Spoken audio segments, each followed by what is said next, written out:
Last Temptation of Christ, also known as The Whitest Jesus You Know. The whitest Jesus you know. Yeah. Yeah, I'll see it. Welcome to VCR, a Vintage Cinema Rewind. We're bringing old movies to new viewers. I'm Blake.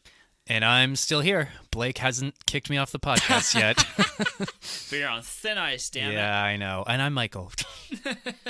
And this is part 2 covering The Last Temptation of Christ, doing our deep dive on it. A very controversial film coming from a very controversial adaptation of a novel, coming from a not so controversial one of the greatest directors of all time, Martin Scorsese. Yeah, Martin Scorsese's Bay. Like nobody has anything bad to say about that guy. No, he's fantastic. Yeah. Lovely guy. Yeah. Anyways. So this is the last part of our series of Martin Scorsese films for now, doing Directors Month in May for him and his upcoming movies, which I'm quite excited about. Me too. And so we wanted to do something or you decided that we should do something. Wow, I liked how you immediately were like, no, this was Michael's fault. Yeah, we covered Cape Fear in the first part. We're covering this here. We're kind of trying to get away from the straight crime gangster movies that Martin Scorsese is really known for and dive into some of his other filmography, because there's a lot there, especially like in his earlier years when he was kind of starting to still figure out like what he wanted to be as I've a heard director. that the 80s was a weird time for Scorsese. Yeah. Where like he didn't really have as many hits, but it sounds like he was also kind of experimenting a lot. Well, and there's a lot of things in this film that we see kind of him replicate in other films in terms of directing style, narration, montages, although I have a bone to pick about that Okay. for later in this film or for later in the discussion. But yeah, it was kind of interesting in that sense to see like Martin Scorsese's touch on something like this, a religious film about the retelling of the story of Jesus, but also like being more of a character study. We really dive into all of this in the first episode, so if you want to go check that out, it's posted everywhere where you're watching this or listening to this now. And this is kind of our deep dive, spoilers, full discussion of this movie. And with that being said, I think we can probably just dive into it now. I think we sure can. And so I guess like let's start in front of the camera and work our way back. And in that sense, I want to talk about the first act of the film and Yes. how basically we start off with Jesus as the carpenter in Judea, and he's kind of got this internal conflict between wanting what he wants in life versus what God wants for him in life, and that's kind of really the opening of the film is framed. I thought this was actually somewhat of an interesting start to the film. Yeah, I think I mentioned this. There was one moment in the first 10 minutes that actually really made me sit up and like pay attention. And I have a feeling it was the same moment. Go for it, yeah. Finding out that Jesus is actually making crosses for the Romans. Right. Yeah, so the whole thing is Jesus, a carpenter, is the only Jew in town, I guess, who's willing to make crosses for the Romans. And there's I guess this is kind of when the Jewish people are starting to revolt against the Roman occupation or rule. So Judas is a freedom fighter for the Jewish rebels, and yeah, Jesus is considered. There's a really interesting scene where Jesus drags the cross behind his back through the streets so they can crucify Lazarus, and people are like spitting at him and calling him a traitor and blah, blah, blah. And it's a very interesting parallel to how his life will end upon the same cross. It adds a bit of, I guess you could call it poetic justice. Right, yeah. So I thought that was extremely interesting. And also, for the religious people watching, this might really upset them. Yeah, it's a great way to start the film and upset people. That's for sure. I guess you can't fault the movie for playing its cards so soon. Yeah, for sure. What I also really like about the beginning of the film is it's that it really kind of lays out the internal conflict that Jesus has, like right off the bat, and we get some good narration here. I think the narration's utilized relatively well and kind of getting into the mind of Jesus and his fears and doubts about basically becoming God. So he sort of implies, I do have to immediately withdraw the praise I just gave this movie though, because As interesting as this part is, I wish they'd done more with it. In what sense? I just wish they'd elaborated more on him kind of working with the Romans. And like he sort of implies later on that he's doing this as a way to piss off God deliberately. Right. That's because maybe he feels that if he pisses off God, God won't make him the Messiah. Right. So there's kind of like that thing that everybody has where it's like almost like procrastination, but it's like almost like in a self-harm type of way. Self-sabotage almost. Self-sabotage. Like everybody's done that, and so that kind of makes him a much more relatable person, and I think that's an interesting way to frame things. I mean, this is already a 2 hour and 45-minute movie. I don't know if I need much more backstory like into what Jesus is up to with the Romans at this point in time. And I guess we meet Judas in the first scene, and Right. that's the big bone of contention is that, Judas is a freedom fighter, and he hates Jesus for being basically like a quisling. Even though he's actually friends with him. Right. Like they're friends, but there's a bit of hatred that he has towards his friend because his friend is helping the Romans, and he's like this, like you said, Jewish freedom fighter, essentially. And maybe we should get into Judas, because he's almost...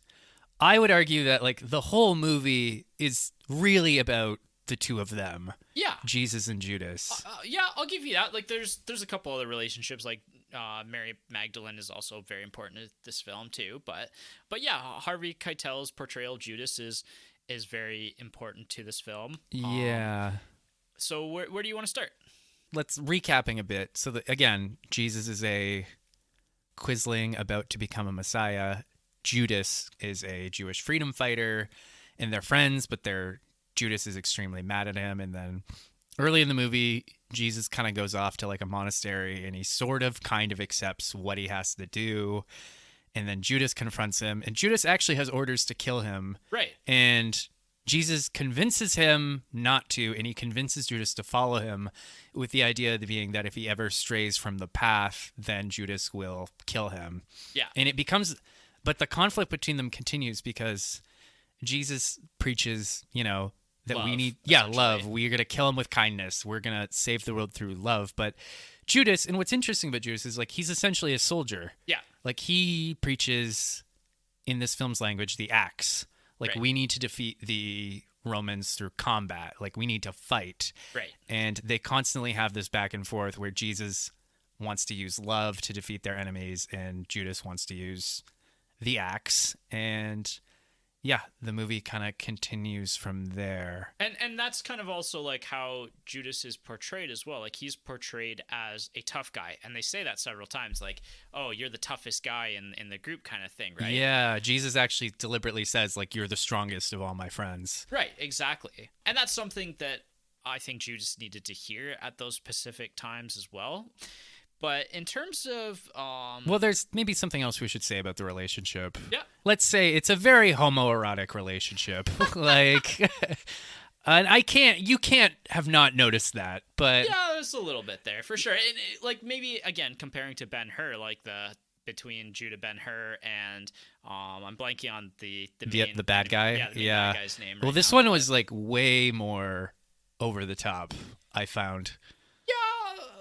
A little bit. Yeah. Well, like, there's a scene where like they sleep together and they're like literally in each other's arms. Right. And I was like, all right, like, I get it.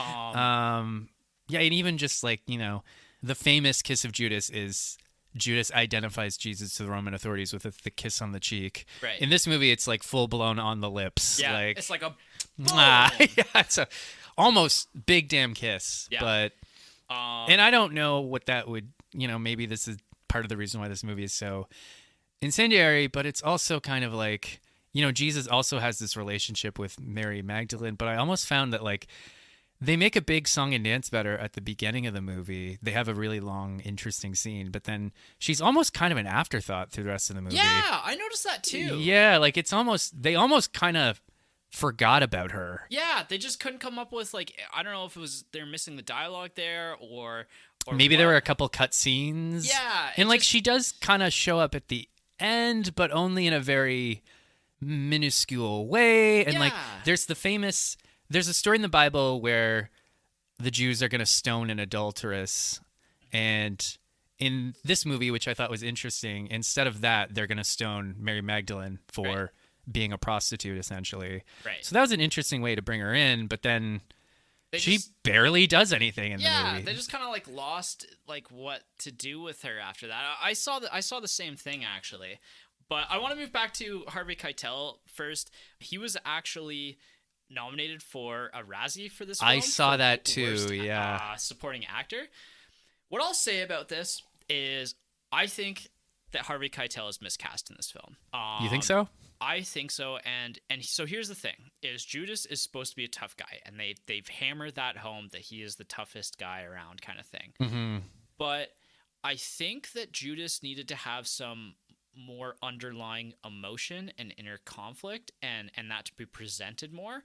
And I don't know that Harvey Keitel had the emotional depth to the performance that I think Judas needed for this film to make his character a little bit more compelling to me. See, I see where you're coming from, but I don't know that I agree. Because I thought, again, it was pretty obvious to me, at least, that early on, this movie is really about the relationship between Jesus and Judas. And I kind of could see where the conflict was. I do have an issue, though, with the direction the story took, in the sense that, okay, so, I mean, this is a spoiler episode. I'm spoiling it. Yeah, go for it. So later on in the movie, Jesus tells Judas that he needs to betray him and that he needs to die on the cross. Right. Right? And Judas won't do it because, he loves Jesus. Yep. And Jesus says, basically says, he's like, you always said you would kill me if I strayed from the path. Like, I need you. He basically says, I need you to do this because you're my strongest friend. You're the only one I trust to do this. And Judas kind of reluctantly agrees to do it. And now, I should also say that, again, I'm a filthy casual, as we've already established, but I've always found Judas interesting because, again, I don't know much about the Bible, but I do know that even the Bible can't really agree on why Judas betrayed Jesus. Right. I think there's multiple conflicting accounts. Yeah, so, I did in my back reading look at that up because I also kind of agree with you. It was interesting how his betrayal came to be because Jesus essentially was like, I need you to go bring the Romans here to have me crucified. Right. And I think one book of the Bible just says the devil entered him, and another one he just did it out of greed. Yeah. But in all versions, I think he hangs himself out of grief afterwards. Right. So I don't know if there's ever biblical scholars that say that Judas was in on it and he did it on Jesus's orders, in which case, why did he have to hang himself afterwards? But so I think it's interesting, but I think the movie would have been stronger and more interesting if Judas had just betrayed him for his own reasons. I don't know how they would have done that. Maybe Judas just decides that he doesn't like the direction Christ's ministry is taking him, or maybe, they need the axe and they're not going to get it with Jesus, so they have to axe him essentially. Yeah, I don't know, because so here's the thing: is if you change the final part of the movie, I think you have to completely change the whole character arc of Judas, because the way that Judas is presented, Judas is basically like, if you're not with us, you're against us, and I will kill you. But then by the end, he's like, okay, you're pretty with us. I understand your message, and I don't want to have my friend killed, kind of thing. And so the way that his character arc goes, I think having him reluctant to rat Jesus out and Jesus have to push him along was necessary for this story. Mm-hmm. Because I don't know that I would believe with the prior 2 hours of the film, I don't know that I would believe him just suddenly ratting him out for a couple shekels or something. Yeah, I think, maybe just from a storytelling perspective, I think it would have been more compelling if Judas betrayed Jesus for his own reasons. But then again, you're right. It's a very different movie that way. Yeah. So you have to build those reasons in, or else it's going to feel like a sudden cheap twist. Right. And like you said, that's what happens in the Bible, but we're not talking necessarily about Bible historical accuracy. We're talking about the movie itself. Yeah, exactly. But that does kind of, I guess if you do that, though, you don't get what happens in the third act, which we both found pretty interesting. So, early in the movie, Jesus goes into the desert and he gets, he has to grapple with the devil the Right, devil. he does like the 40 days of famine or something like Yeah, 40 that, days I of think. fasting, and Yeah. like the devil appears to him 3 times and offers him 3 different things, which happens in the Bible. Yeah. And then at the end of the movie, Jesus gets on the cross and not having a good time. Yeah. And then a little girl claiming to be a guardian angel shows up and tells him that God doesn't want him to sacrifice himself and that it's all good, baby. Like, come on down. Right. And so then Jesus. And obviously, like, I don't know about you, but I immediately was like, okay, this is the devil. Like, there's no way Yeah. that this story is anything else but this is the actual devil. And this Right. I mean, the movie is named The Last Temptation. So here it is. It's the last temptation. The literal last temptation in the last 40 minutes of the film. We built 2 hours to this point. Yeah. And what's interesting, though, is Jesus falls for it. He gets off the cross and he goes to live a normal life with Mary Magdalene. He essentially chooses the easier option, right? There's either dying on the cross or going to live like a normal life. Yeah. So then he starts living a normal life. And what's interesting, though, is that his normal life it's good, but it's not great. Like Mary Magdalene dies. It's average. Yeah. She dies just randomly. And then there is that really interesting scene, though, with Harry Dean Stanton where Saul, now Paul, is preaching about Jesus. Right. And Willem Dafoe, as Jesus, confronts him and says, "That's not what happened. I didn't die on the cross. Like, I'm right here, bro." And Right. Saul basically, I forget what he says specifically, but he says, like, your story means more to people. He kind of even says, like, I don't care if your story is true or not. It means a lot to people and they need it. So I'm just going to keep telling people it. Yeah. So it's actually, that scene in and of itself is almost the most important scene of the movie because it's essentially someone saying, like, hey, man, I don't care if your story's true. I'm going to keep telling it the way I want to tell it. Like, it's almost very, like, postmodern in the sense that, like, I don't care what happened. I'm going to tell your story the way people need to hear it.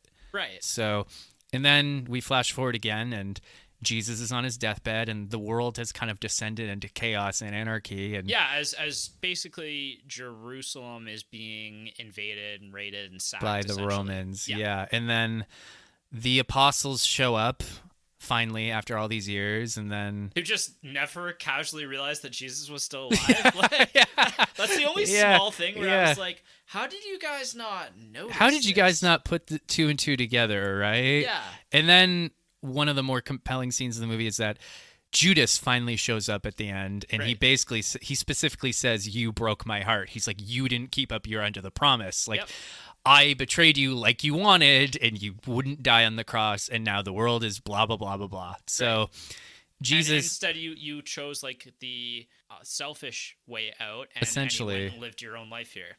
Yeah, so then Jesus realizes what he's done and that he failed the temptation, so he literally crawls out of his deathbed and crawls up to a hill and begs God for another chance, and then God does a cosmic rewind like Superman in the first movie, and he dies on the cross. Right. And then the movie just ends. Yeah. What does Jesus say? He's like, "It is accomplished," and then he dies, and then the credits roll. You're like, "Oh, okay." Yeah. Yeah. So there's a lot I want to break down here. Actually, a lot of what you just talked about. The one thing that I'll say, so part of why this ending was so interesting to me is because of one of my favorite films of the last 5 years, The Green Knight.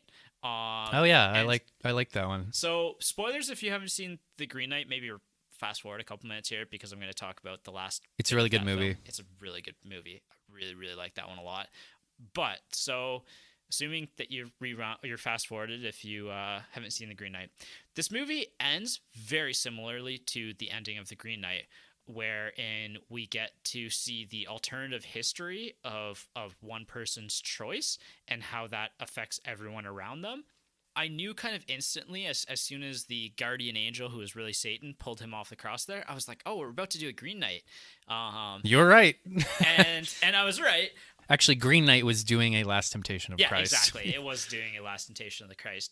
And maybe it's because I'd already seen The Green Knight. It felt more obvious in this case. And also, again, the name of the movie is The Last Temptation of Christ. Yeah. But anyway, I think that for me, like, that makes it more interesting because I'm always interested in thinking about and seeing, like, an alternative history of a character. And, sometimes video games do this or maybe comics do this. Where it's like if you'd made a different choice at this fork in the road, how different your life would have turned out. Yeah, exactly. And I think that this is something that as human beings, like this is something that we find interesting as storytelling pieces.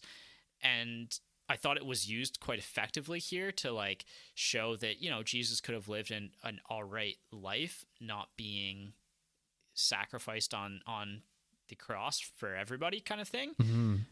I will say that I enjoyed The Green Knight a lot more as a film Yeah, because I did too.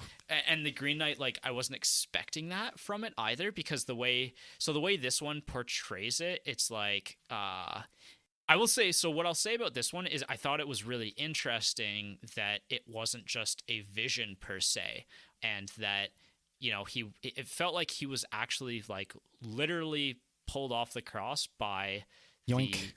Satan, and then given this opportunity to live this alternative Imagine life. being 25 and making a different choice and then living out your entire life. Yeah. And then God shows up on your deathbed and says, you were supposed to make this other choice at 25, so we need to rewind and do over. Yeah, like yeah. I think that's such an interesting idea, and I think it was executed relatively well.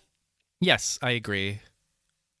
Now, again, this is the problem of the movie that I had, where I think this movie could have used much better pacing. Yeah. And so the problem is that this is the last like 30, 40 minutes of the film, probably about 30 minutes. I was going to say like 20. Yeah, I don't maybe even 20. think that. I don't even think that long. But anyway, so to build up to this point, which is what the film is all about building up to, what the title of the film is, at this point, like I wasn't as invested in the film to like necessarily be as excited about this alternative. I didn't care enough. Exactly. Yeah. Well, that's the problem. Is Yeah. I honestly didn't care enough about the story anymore. Yeah. And so, I think what you're trying to say is that the twist should have appeared way sooner. Yeah. Or we should have gotten to the twist way quicker. I think that we could have cut an hour almost out of the middle part of this film, and the way that I would do that, and so this is my biggest problem with the film. This is your Topher Grace fan edit. Yeah, exactly. And where I have a problem with this film is in the middle act, where we basically go through all of Jesus's life, like what's in the Bible with the miracles and stuff. So I actually wrote down, and this is when I think this was probably around the scene where he gets baptized, and I was like, oh, are we about to get like a Martin Scorsese montage of Jesus doing all of his miracles, essentially? Yeah. And so I was like, you know what? I'm kind of down to see this. This is something that I think Martin Scorsese can do really well, because that's two things Martin Scorsese is known for, is montages and character voiceovers. And we had the character voiceovers in here. He did not go the montage route, and he instead, like, it was probably, maybe you could call it an extended montage, but it was like 40 minutes of him It's going not through. an extended montage if it's 40 minutes. Yeah. No. I'm just going to call you on that. All yeah. right. Yeah, you can't even call it that, because it's like 40 minutes of him, like, turning water into wine, and then... By the way, the water to wine scene was hilarious in that he's just at a wedding and the guy's like, we don't have enough wine. And then Jesus is like, there's wine in those barrels. And the guy's like, no, there's water. I just checked. And Jesus is like, check again. Yeah. It's like the lamest miracle. Like, we don't even see him like touch the barrels or anything. It's so like, it's almost like Jesus is like pranking this guy. Well, and that's the other thing, is like this film doesn't necessarily... It tells us, it doesn't show us a lot of that stuff, right? Yeah. And that's part of it is because of... Actually, I don't know that I agree. It does show a lot of stuff, but I think maybe it shows a little too much just for the scope of the story. I will say that, like, the one thing that's interesting about that middle part where he's doing the miracles is that, even when Jesus is like on his full Jesus mode, he's still he never seems quite sure of himself, does he? There's a scene early on where he has to preach and he does his first sermon, and like people completely misinterpret his message. Right. They think he's talking about like love and kindness, and they're like, we should eat the rich, and they all run off. He's like, no, guys, like that's not what I meant. Like, and that's that's kind of the end of the first act, I would say, is like Jesus kind of taking up the idea of potentially becoming the Messiah. right. And that piece is like the last bit of the interesting part of the first act, and then getting into the second act, which I didn't like. Yeah. So that that scene I found really interesting because, again, we get the inner monologue of Jesus like, damn it, I don't want to screw this up. Like, I could really screw this up with what I say and what I tell these people. Please don't let me do that, God. And then he says these things, and like half of the people just run away, like, let's go murder all the rich people. And he's like, oh my God, I've made a mistake. Yeah, no. It's almost like that Life of Brian moment where like they show the people like too far away during the Sermon on the Mount, so they can't hear what he's saying, and like the message is getting misconstrued. Right. Where it's like, oh, it said the cheesemakers will inherit the earth. That's a great movie. Yeah, that is a great. We haven't done great. any Monty Python yet. We need to do that sometime soon. Maybe that's the only good thing that'll come from these episodes is us realizing we should do some Monty Python. True. It's like, well, clearly any dairy manufacturer will inherit the earth. I'm not the Messiah. He's the Messiah. Biggest dickus. All right, we're way off. Yeah. Let's stick the landing here. But yeah, so that I had those issues with the film. I also had the issue, and again, this probably comes back to budget, honestly, but like when he's being tempted by oh Satan my and the God, desert, yes. Oh, that was a hard scene to get through. Like the effects of that scene are so bad in like 1988. So the deal is Satan shows up in the form of 2 snakes and also a lion. And then fire. The fire was fine. I like the idea of like a voice in a fire depicting but I thought Satan. the fire looked lame. Oh, I thought it was fine. I was more concerned about the animals. Yeah, and you know what? And this is one of those things where it's like, maybe this should have stayed in the Bible because not everything translates well out of a novel. The best part though is when so Jesus goes into the desert and he draws like a magic, like a warding circle around himself. Right. And then there's a scene, the second temptation, where Satan shows up as like a lion or something. Yeah. And there's a voiceover just being like, "No, Jesus, it's cool. I'm like an angel or something." And then the lion goes to step over the warding circle and then it just vanishes. Right. I was like, okay. Yeah. No, I'll be honest, it was pretty lame and pretty cheesy. Yeah, that scene could have used a bit of a rework. Again, that's kind of where I really struggled with the middle part of this film. Yeah.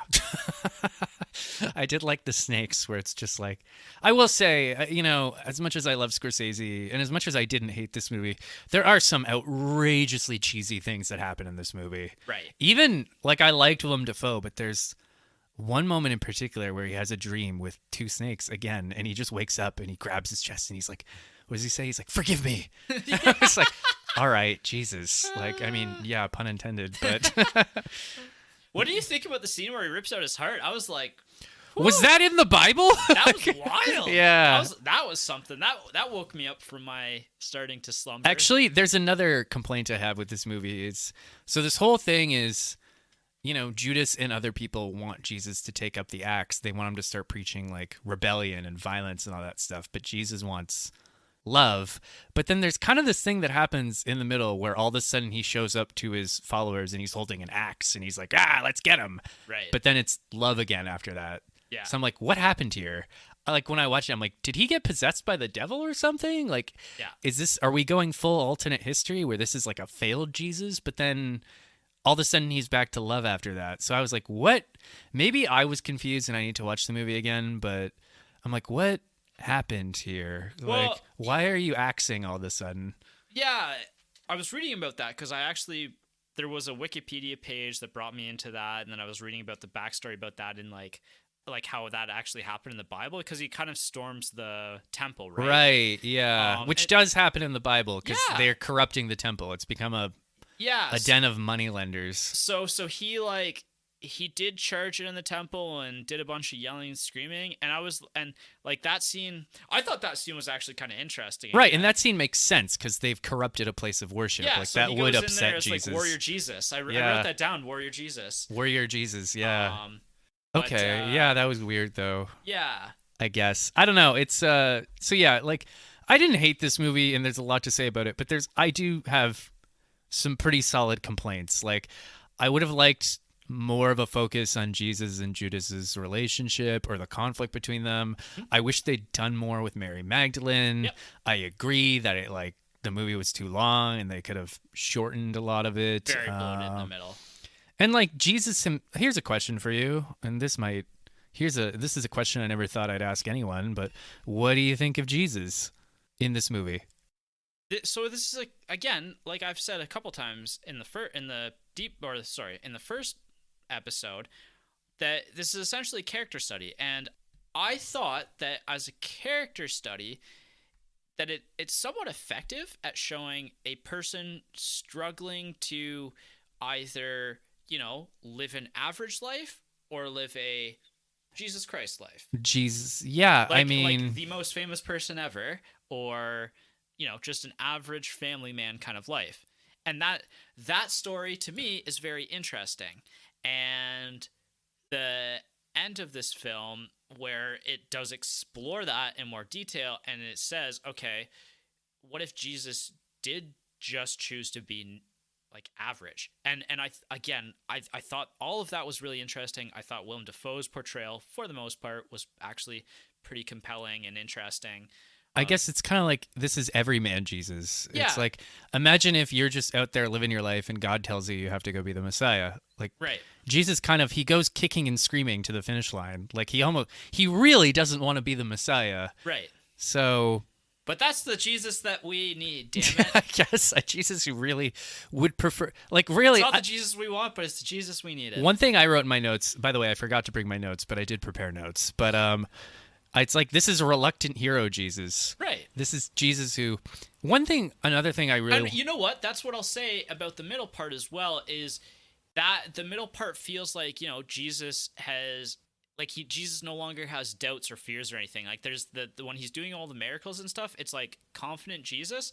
And me, as a filthy cash who's looking for an entertainment of the story of this man who's reluctant to be what he's going to be, I thought that was much more entertaining in that sense. And then when they brought it back, when they were like, oh, but this is still the Jesus that you know and love, I was like, yeah, but that wasn't the story that you were telling. And you've kind of slightly, like, you were going one way and then you kind of pulled back to do the middle part to tell like the actual story of Jesus.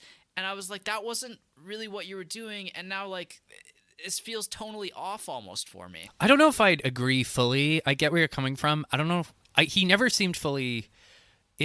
Jesus to me always kind of, like I said, there's that moment where he resurrects Lazarus and he almost seems baffled that it actually worked. Right. I don't know that he was ever fully confident in his own Jesus abilities, but... I'm mostly thinking of the wine scene where he's like, go check it again, man. Yeah, that was a little weird, but there's one thing I want to bring up because I noticed it is, I'm wondering, like, there's a lot of different moments in the movie where Jesus looks at someone and says, don't leave me alone.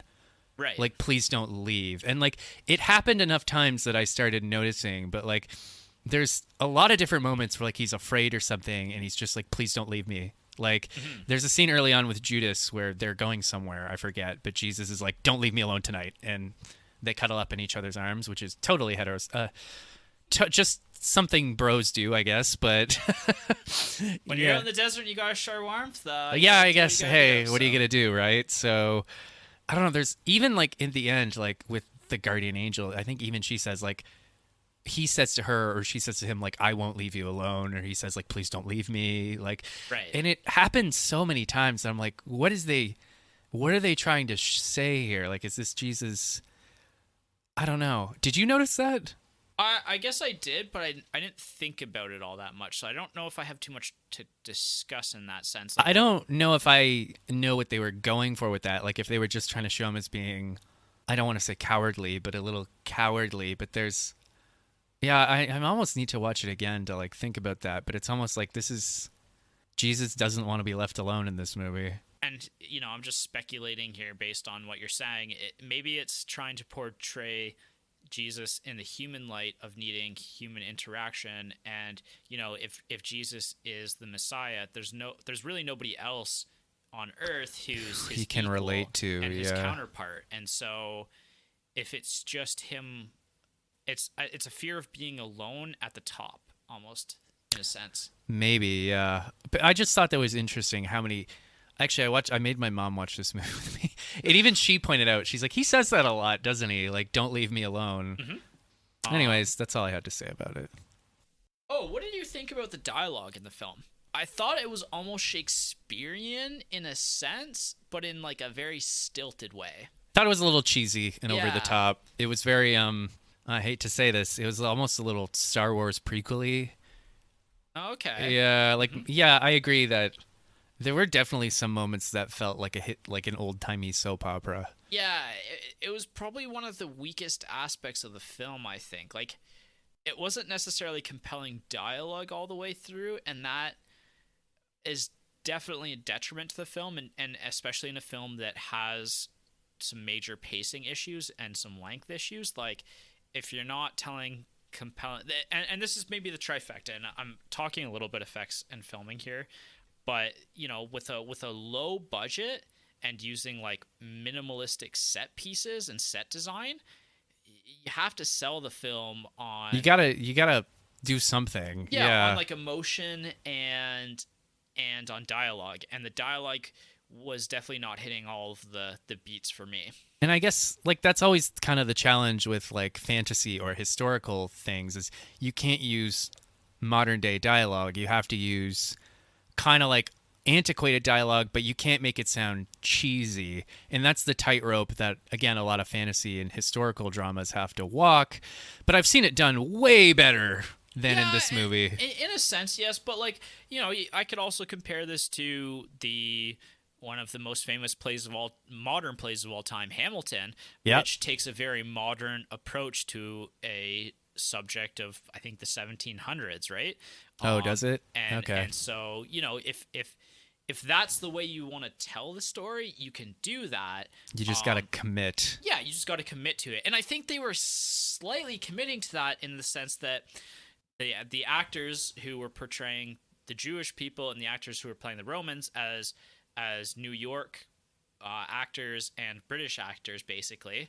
I don't remember any moment though where a character, for those of you who don't know, I've written a couple fantasy novels and I'll have editors come back to me sometimes circling things like, well, you can't say that, that's a modern word, or this is like modern slang. I Wow, don't that's pretty detailed. Yeah, right? But like I don't remember any moment in this movie specifically where someone came forward and said something where I was like, no, like that's Doesn't fit, yeah. that doesn't fit. So like they did a good job in that sense, but Looks like meat's on the menu, boys. I mean that's fine. That's poetry, but I don't remember any moment where it was like, "Yo, Jesus, what are we doing?" or like, "Yo, Jesus, how it is?" Like, we gonna get these Romans or what? But you know what I'm trying to say. Yeah, But yeah. yeah, this movie is interesting. Deeply flawed. Yes, just like The the protagonist heart was himself. there to make this movie, but it was deeply flawed. Do you know that Roger Ebert put this on his great movies list? I saw that, and we were going to talk about that in Legacy, but we can talk about it now. All right. I was quite shocked by that. I was too. I had to double check. I checked in multiple sources because I had to know that. Like, You just couldn't believe it. Yeah. I had to verify it myself in several sources. I think I looked at literally Roger Ebert's website, Wikipedia, IMDb, and I looked up. I think I Googled it once more, and You found a called the news estate article. too. You were Yeah. like, "Can you check something for me?" Yeah, but apparently, so his greatest movie list is almost 400 films long as well. Oh, is it? So Okay. you know, like there's quite a few films on there. To be fair, like it's not like Roger Ebert is like the pope of movies. Like Yeah. I've disagreed with him on stuff. Yeah, He famously hated Gladiator, and I love Gladiator. yeah, He also famously really liked Star Wars Episode 1. nice. Yeah, not always the like. He's one of the greatest critics in a writing sense, and so Sure. you're not always going to agree with everybody, but Well, everything is subjective when you Yeah. get right down to it. yeah. Well, and here's the thing: is like I could see this appealing to a filthy casual older audience, maybe who are interested in like a character drama.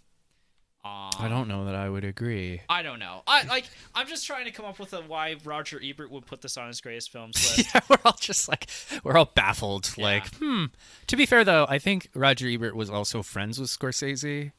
I think Roger Ebert even wrote a book about Scorsese. Oh, You might wow. have to check that on me, but I don't know. At the same time, like, it is all subjective, and like, maybe this movie didn't click for us, but it will really hit hard for a lot of people. So, Yeah.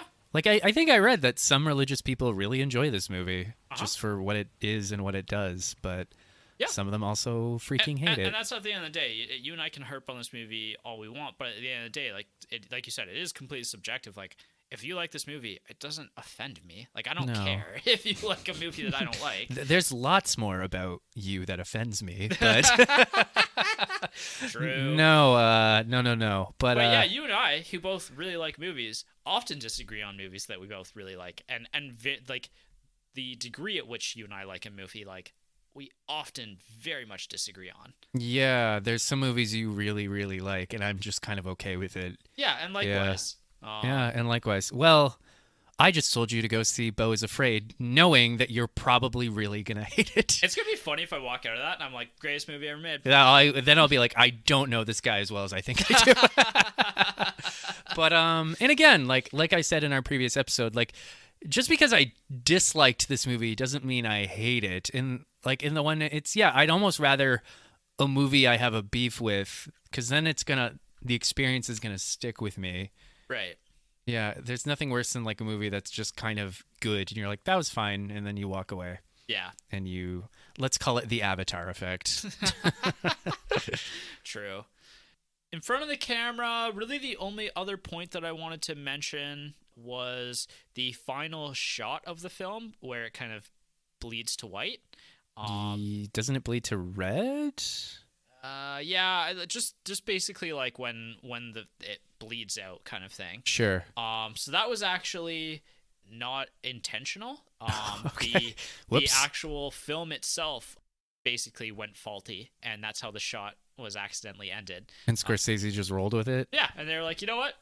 That actually works out pretty well. They had no idea that had happened until they were processing the film. I would say that the title card itself kind of got me. It's like hard red screen with white text over top of it. Right. And like this movie actually does do a lot with the color red. Yeah, it does. Like there's a lot of like red mist to signify like no goodness, or what did I even say? No goodness. Yeah, there's some real no goodness going on. I gotta tell you.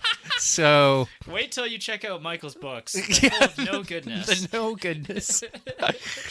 Yeah, the no good guy in the movie. No, but like there's a lot of like red mist, and like there's different. They do a lot with the color red, or like at the end when it's like Jerusalem is falling, it's just like the sky is almost blood red, and right. like so it's they do a lot with the color red in this movie. Yeah, like I really noticed it as well, like when the apostles found Jesus on his deathbed, like they opened the door, and the background of that, like it was obviously on a film set. Sure.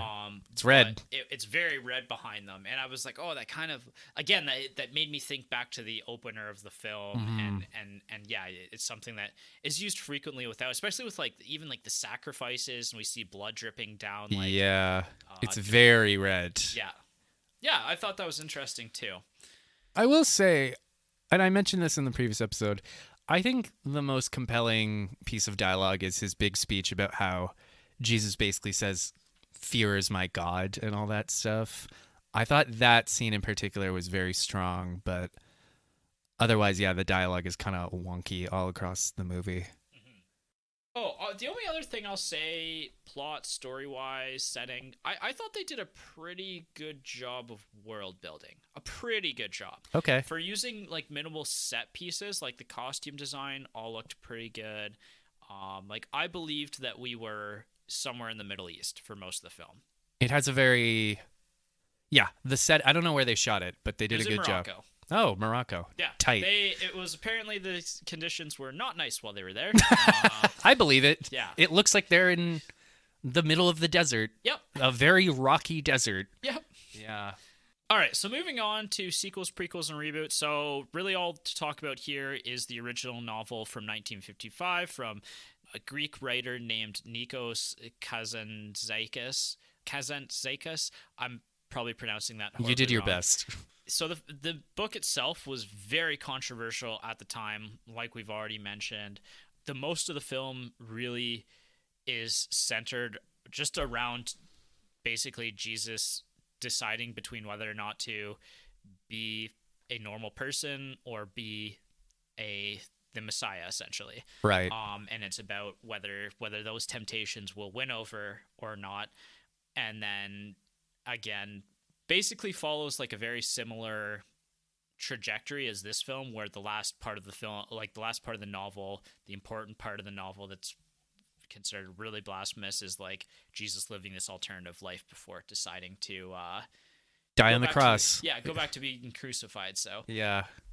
so in that sense, like, because of all of this, like the film itself was kind of a troubled production. Like Martin Scorsese, and I'm moving into effects and filming here a little bit, but Martin Scorsese basically in 1972 read the book, and Barbara Hershey actually happened to be the person to give him the novel then. Who's that?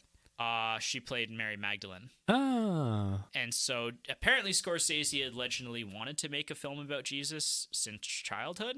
So Interesting. This is a very long-standing passion of his. You know, like I said, he received a copy of the novel in 1972 and read it. But this film doesn't come out until 1988. And part of that reason is because the film... Nobody wanted to touch it. Nobody wanted to touch it, yeah. Well, and when people did touch it, all the controversies started again, all these old controversies. So it took a number of years to get into development. The script of the film itself actually was in Martin Scorsese's lawyer's office for 5 or more years, because Scorsese was afraid of the public backlash to him for this film, not unwarranted, which we'll talk about later. And his lawyer also was like, you know, like, it seems like a good script, but why would you want to make this movie when you know what the backlash is going to be like on this one? Universal Pictures eventually agreed to allow him to do this one on the condition that he made something that was more commercial later, which ultimately ended up being Cape Fear, which you and I both really enjoyed on the previous episode. And then the final say of this film is, you know, they made this in I think 87 or early 88, and they shot it in 58 days with only $7 million budget. Wow. Which is not a lot. Not a lot. That's nothing nowadays. In terms of days, yeah, for a 3-hour film, like, basically you got to imagine almost every scene was shot once and then just move along. We got it. Like, yeah, it's actually, knowing all that, it's kind of a miracle the movie's watchable at all. Exactly. Like, and all of that. So all of that frame of reference for this film definitely helps the case of this film and understanding some of the issues here, because as well, like, you know, basically, like, they were just coming up with stuff on the spot. Like, a lot of this was improvised. Like, a lot of these scenes were improvised. Like, there wasn't any time to rehearse anything. It kind of explains why a lot of the dialogue feels so wonky. Yeah, it's not quite written or rewritten. Like, the characters, the actors themselves don't have any time to think about their character. No wonder Willem Dafoe looks so scared and confused the whole movie. Yeah, Scorsese's like actual comment was that they worked in a state of emergency. So that is.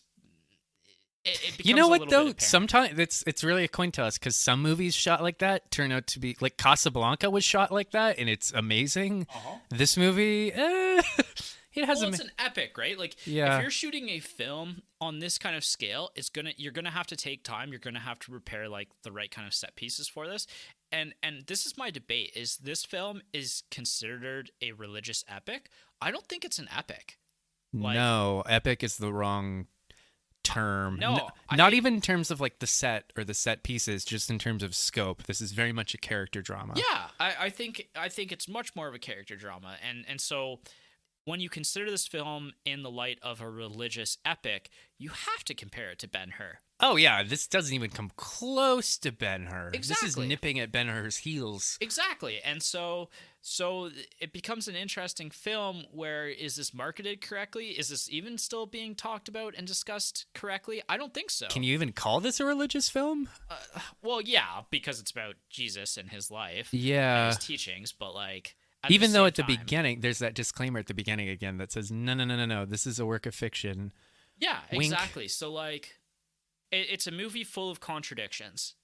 And a movie even like externally full of contradictions. I will say though, this movie does make me admire Scorsese a lot more, in the sense that like he was willing to risk his career and go through this very troubled production just for a story he was very passionate about. Yeah. Yeah, absolutely. And like talking about like the aftermath of this, like this definitely hurt Martin Scorsese's career in the short term. Like it took a few years before the studios trusted him with bigger films. Like it really took until he did Cape Fear again to kind of change his public image a little bit. Well, didn't Scorsese kind of have like a full blown like career resurrection in the 90s? Yeah. Like Cape Fear, Goodfellas, more stuff. Casino after that. Yeah. Like he just had banger after banger after this movie. Yeah, exactly. It's almost like he just had to get it out of his system. Yeah. And so there's a case for this, and it's almost similar to like John Carpenter's career, where he makes The Thing. Although what I'll say is The Thing is a classic that was misunderstood at the time, and yeah, also people hated it. really actively hated it. Yeah. And that tanked his career, and something like this could have easily destroyed Martin Scorsese's career. And through just happenstance and maybe a little bit of luck or divine intervention by Steven Spielberg in giving him Cape Fear, that let's call it an act of God. yeah, God was like, "You did good, Marty. yeah, Now let's give you some better films." exactly. But anyway, so after this film came out, like there was a lot of religious groups that were threatening Martin Scorsese's life, and the guy had to hire bodyguards afterwards in public for several years after this movie came out, and that's wild to me. That is pretty wild. And imagine again, like look at the brass balls on Martin Scorsese. That like, you know, it was something he was passionate about and He's passionate about doing, and you know, sometimes your passions it's almost a reflection of this movie. Yeah, I think I saw the joke you were about to make. Yeah. I saw it in your eyes. Yeah, but it is similar to that. I'm just thinking about that now, but you know, I was literally just picturing Jesus doing his on the mount talk, Sermon on the Mount. Yeah. And then everyone's like, "Let's go eat the rich," and then he's like, "Whoa, No. Yeah. So Willem Dafoe actually, after this film, because of how controversial it was for him to play Jesus, he actually turned down doing any other historical epic films after this. Really? He had no interest in doing that, and he was also concerned because there were sponsors pulling sponsorships from him. Yeah, we should say that like it's not just admirable that Scorsese took this risk. Like everyone took a huge risk on this movie. Oh, absolutely they did. Yeah, Keitel, Willem Dafoe. Yep. So to this day, Willem Dafoe won't do historical epics. I don't think so. Huh. Which, again, fair enough. It's cool though that like nobody seemed to suffer long-term consequences for this movie. Like we all still love Dafoe, Keitel, Yep. the lady, Scorsese. Yeah, like nobody. Maybe they all had consequences in the short term, but they're all still. Well, and that's also pre-internet age, which Also that. So here's another thought piece to this too, right? So this is pre-internet age. Does backlash and anger last shorter or longer in the pre-internet age? I was gonna say like do you still see religious groups getting upset about stuff nowadays? Oh, definitely. Yeah, you're right. Why did I even say that? But absolutely. Yeah, it's just, that's not really the circle that you and I interact with, so we don't necessarily see that all the time. And I don't think you and I are also people who particularly pay a lot of attention to the news or CNN or Fox News or anything like that. What's going on? Yeah, Yeah. that's us. But yeah, I guess that. But I don't know. At the same time, like I think the people who I have to phrase this delicately. I remember like when Harry Potter came out, the Catholic Church condemned it, and like when what's that famous thriller that came out, The Da Vinci Code? I remember a priest actually going to like a mass and a priest kind of condemning it in the sermon, saying that like, no, this is not true, and this is the work of the devil himself, and blah blah blah blah blah. Like, so I don't know. I think the audience is that if this movie came out nowadays and the church condemned this movie, the people who would turn against it aren't the kind of people who would be interested in this kind of story anyways. Exactly. Yeah. But and again, this is back to the primer episode. Like you and I still even anyway had trouble recommending this film to people still, because the film kind of is a little bit of a mess, honestly, because of all of the That's issues. not for religious reasons. That's just for like the budget crafting reasons. Yeah. And it wasn't because the people who were on set weren't passionate about making this film.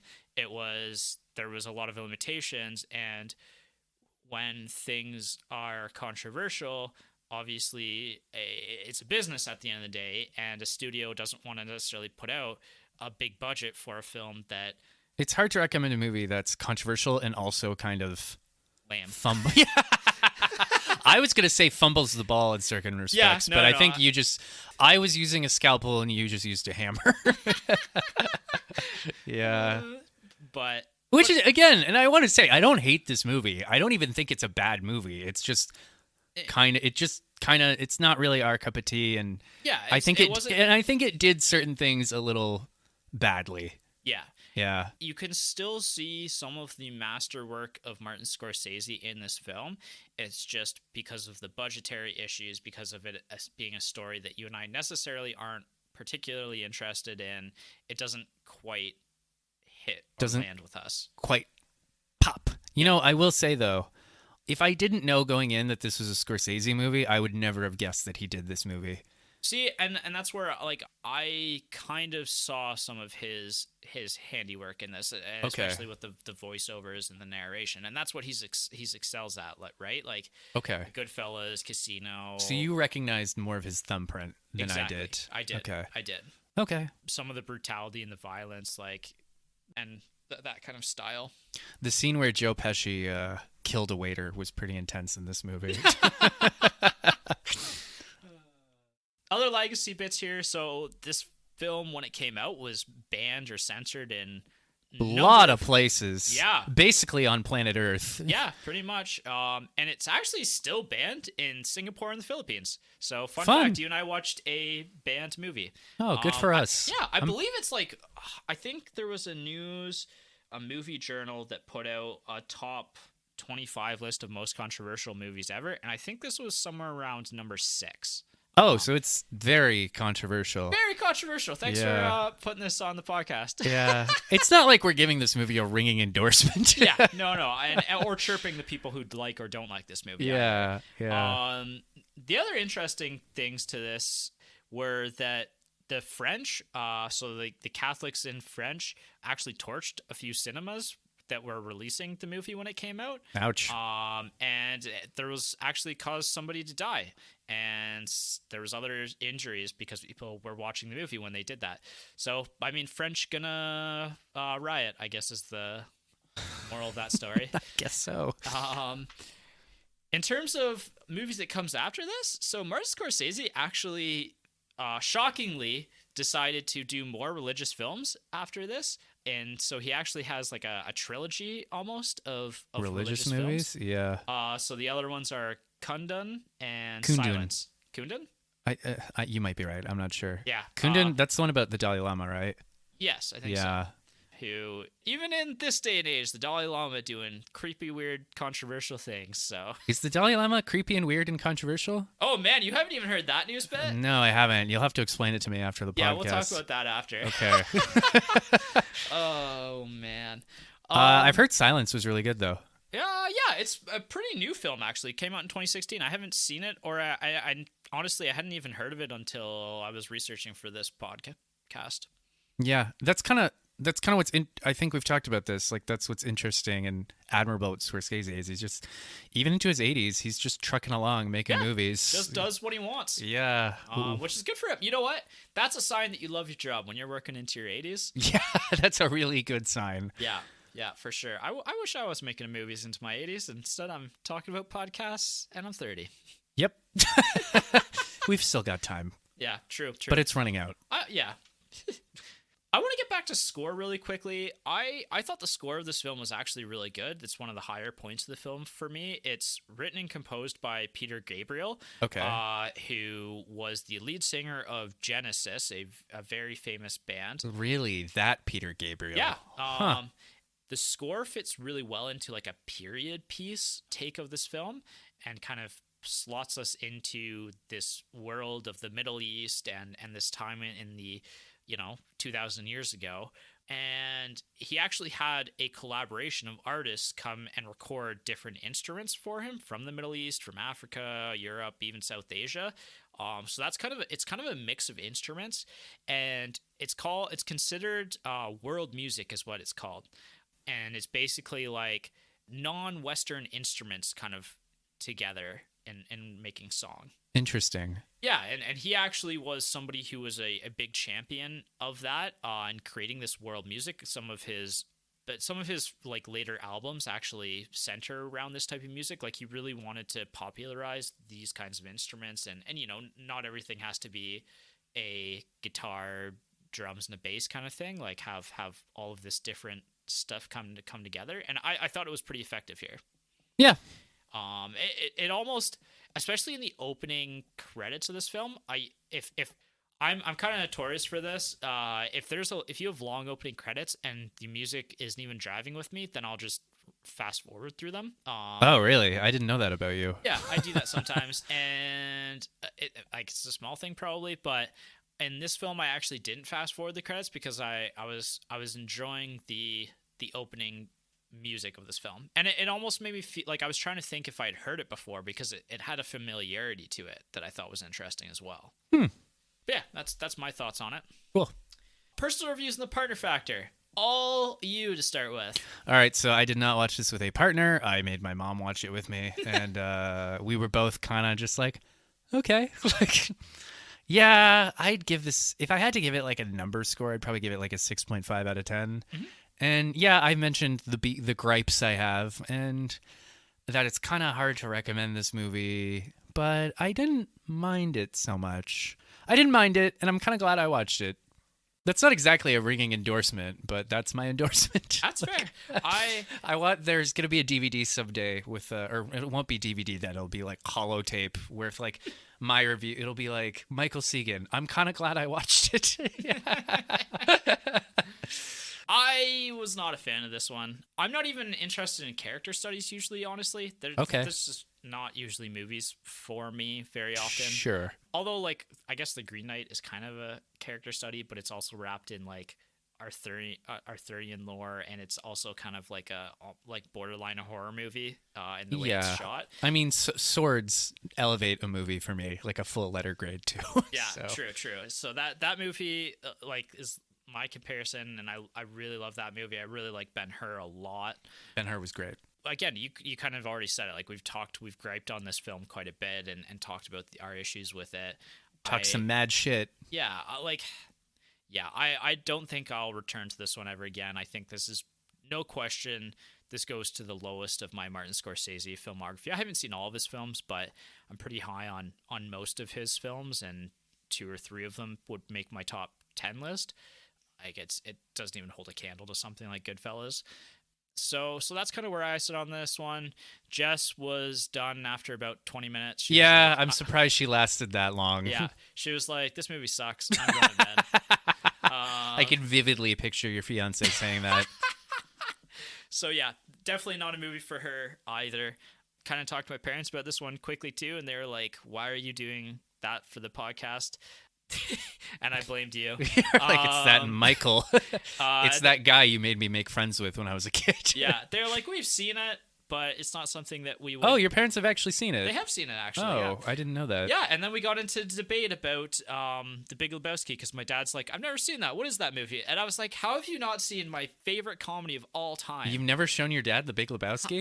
I feel like I have, but apparently not. So we got into that debate, and...